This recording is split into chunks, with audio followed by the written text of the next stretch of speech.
महाराष्ट्र में इस समय राजनीतिक हलचल मची हुई है और यह हलचल इसलिए है कि इस समय जो उद्धव सरकार है उसको विपक्ष तो घेर ही रहा है, इसके साथ साथ महाराष्ट्र की जनता में भी ये चर्चा है कि ये सरकार जनता के हित के लिए चल रही है या खुद के भ्रष्टाचार और उल्टे सीधे काम करने के लिए। अभी हाल ही में मुद्दा उठा है लाउड स्पीकर को लेकर के, और इस लाउड स्पीकर के मुद्दे ने बाकायदा शिवसेना सरकार को कटघरे में खड़ा कर दिया है, क्योंकि यहां हनुमान चालीसा बैन कर दिया गया, हनुमान चालीसा पढ़ने वालों को जेल में डाल दिया गया। और इसके बाद सवाल यह उठे कि जो शिवसेना अपने आप को हिंदूवादी पार्टी कहती थी, हिंदुत्व के लिए अपने को कहती थी कि हमारा हिंदुत्व बाकी के हिंदुत्व से बड़ा है, हमारा असली हिंदुत्व है, बाकी का नकली हिंदुत्व है, वो हिंदुत्ववादी पार्टी आज लोगों को हनुमान चालीसा को लेकर जेल में डाल रही है। दूसरी तरफ तुष्टीकरण के कारण जो बॉम्बे हाई कोर्ट का आदेश है कि जो धार्मिक स्थल हैं उनके ऊपर से जो अवैध लाउड स्पीकर है उनको उतारा जाए, इस मामले में उन्होंने कोई कार्रवाई नहीं की। और इसको लेकर के आपको बताएं, जहां एक तरफ उद्धव सरकार को बीजेपी के नेता घेर रहे हैं, वहीं एमएनएस के नेता राज ठाकरे ने भी औरंगाबाद के अंदर एक बड़ी रैली करते हुए इस उद्धव सरकार को घेरा और उन्होंने कहा कि जिस तरह से धार्मिक स्थलों से अजान होती है उससे आम लोगों को प्रॉब्लम होती है, आवाज धीमी होनी चाहिए। आखिरकार यह सरकार कार्रवाई क्यों नहीं कर रही? हाई कोर्ट के आदेश का पालन, सुप्रीम कोर्ट के आदेश का पालन क्यों नहीं हो रहा?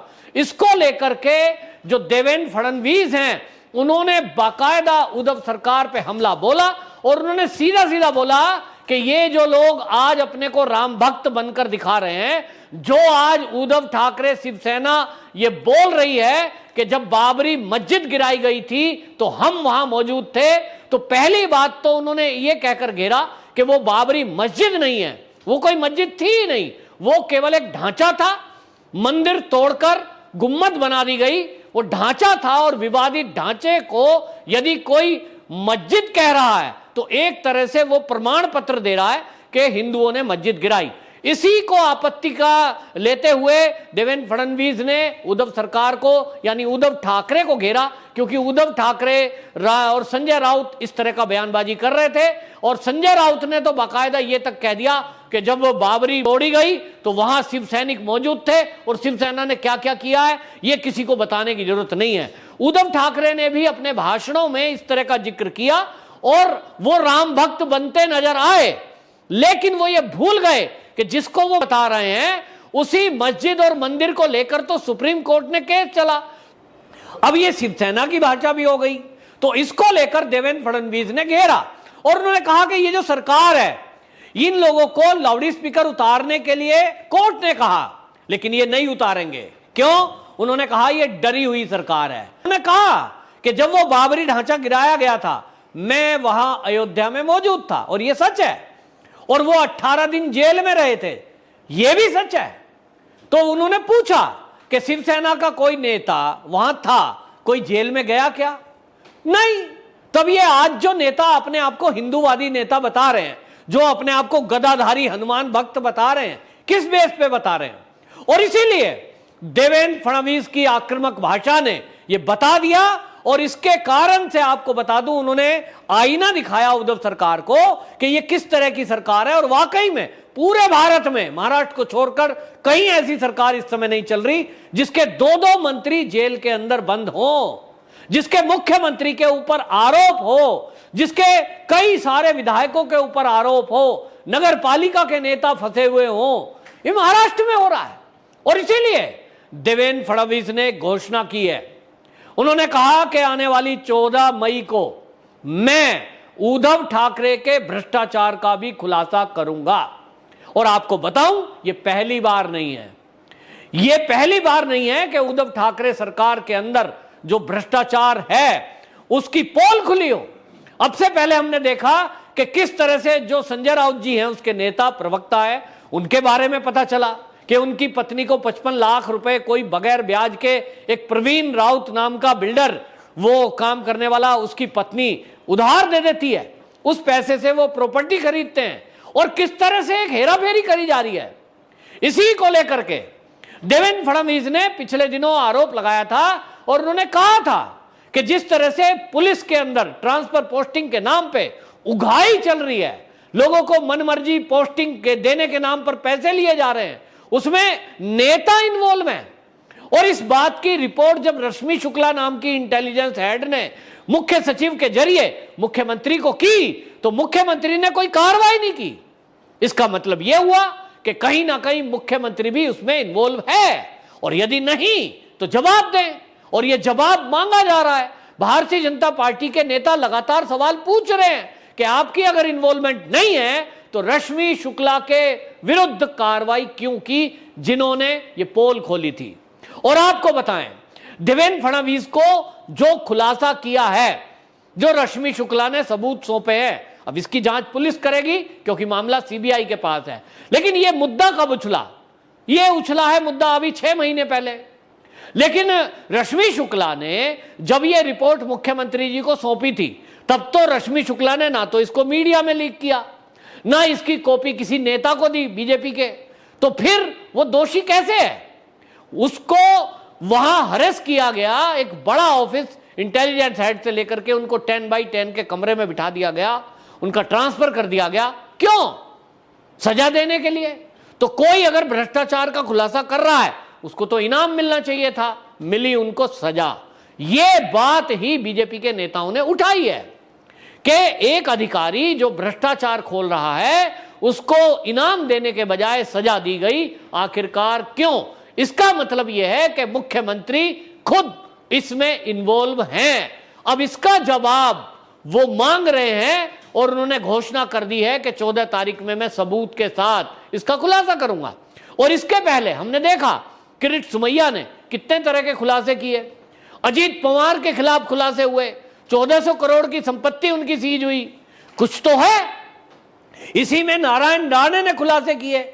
लेकिन जब भी कोई नारायण राणे या किरीट सोमैया या मोहित काम्बोज या देवेंद्र फडणवीस ये खुलासों की बात करते हैं, तो तथ्यों पर बात करने के बजाय होता क्या है?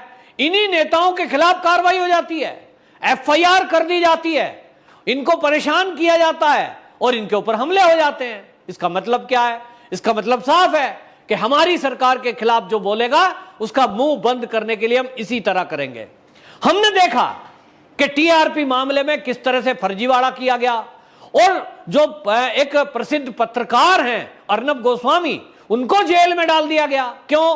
क्योंकि वो सरकार के विरुद्ध एक रिपोर्टिंग कर रहे थे, आवाज उठा रहे थे। सुशांत सिंह राजपूत की मौत को लेकर के वो आए दिन नए नए खुलासे कर रहे थे। और इसको लेकर के जब ये तय हुआ कि एक चैनल है जो बोल रहा है, तो इस चैनल को बंद करो, इसका मुंह बंद करो पत्रकार का, तो लगाए फर्जी आरोप।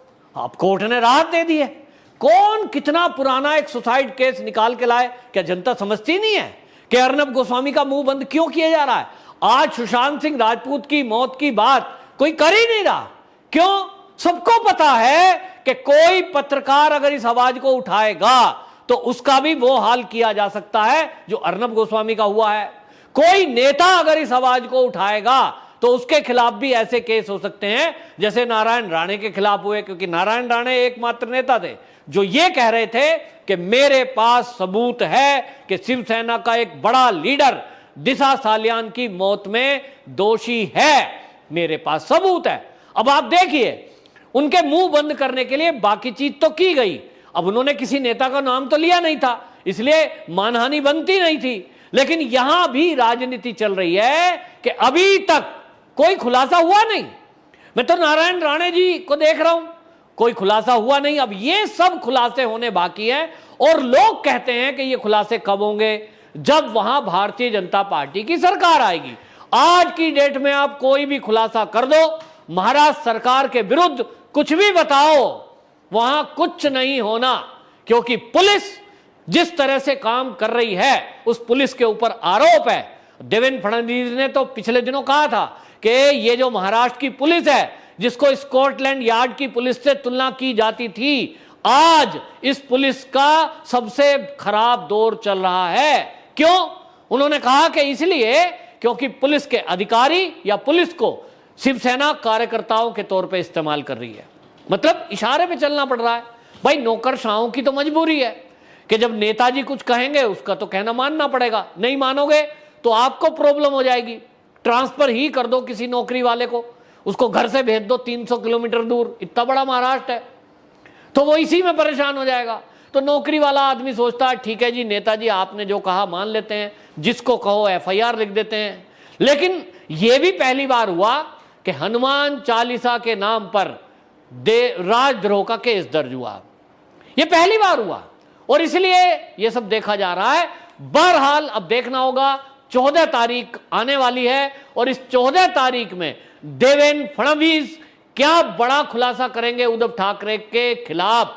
यह तो तय है कि अगर बड़ा खुलासा कुछ हुआ और भ्रष्टाचार का मामला निकला तो फिर इस सरकार को रहने का 1 मिनट भी अधिकार नहीं है, क्योंकि पहले ही उप मुख्यमंत्री और 2 मंत्रियों के ऊपर आरोप लगे हैं, जिसके कारण वो जेल में है। उप मुख्यमंत्री की जांच चल रही है और अगर ऐसे में मुख्यमंत्री का भी इन्वॉल्वमेंट कहीं पाया जाता है, आरोप की लगाने की बात अलग है, लेकिन उसके सबूत और फिर कोर्ट, उसके बाद बड़ा बवंडर महाराष्ट्र की राजनीति में यह भूचाल आने वाला है।